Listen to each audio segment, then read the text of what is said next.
This fearful-looking monster was made out of metal and paper mache.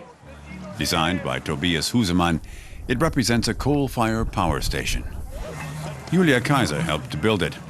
It's part of a protest movement against brown coal mining in the Lausitz region, 150 kilometers south of Berlin.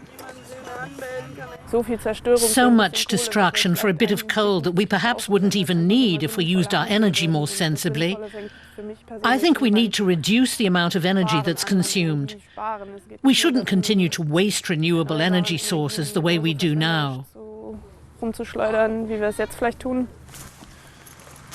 the protest, the 26-year-old will spend a week sleeping in a tent.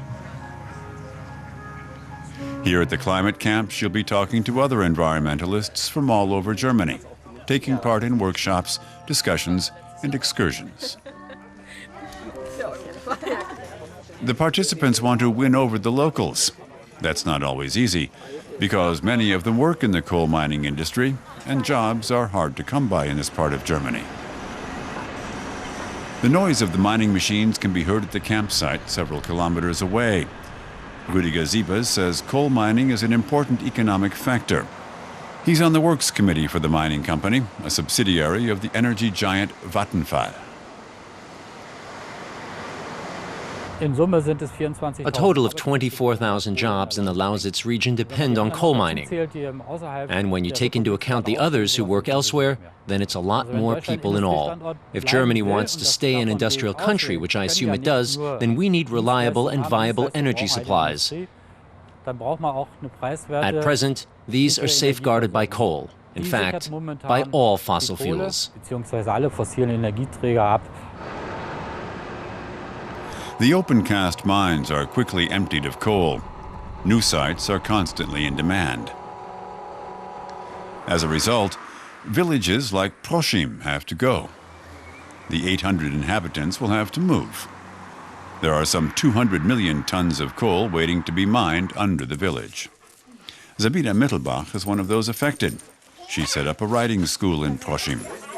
She wouldn't suffer any financial loss by relocating. Vattenfall would have to pay her compensation.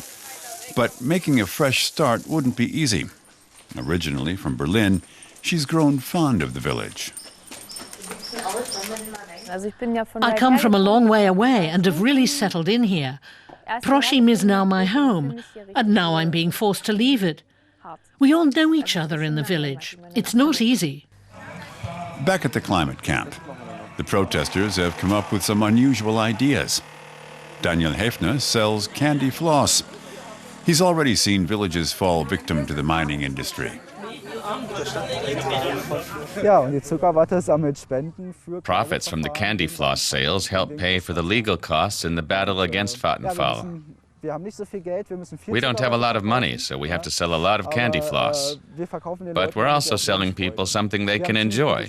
We stand a good chance of stopping the bulldozers before they get to Proschim. I'm sure of that. The environmental groups and the locals will do all they can to stop the mining.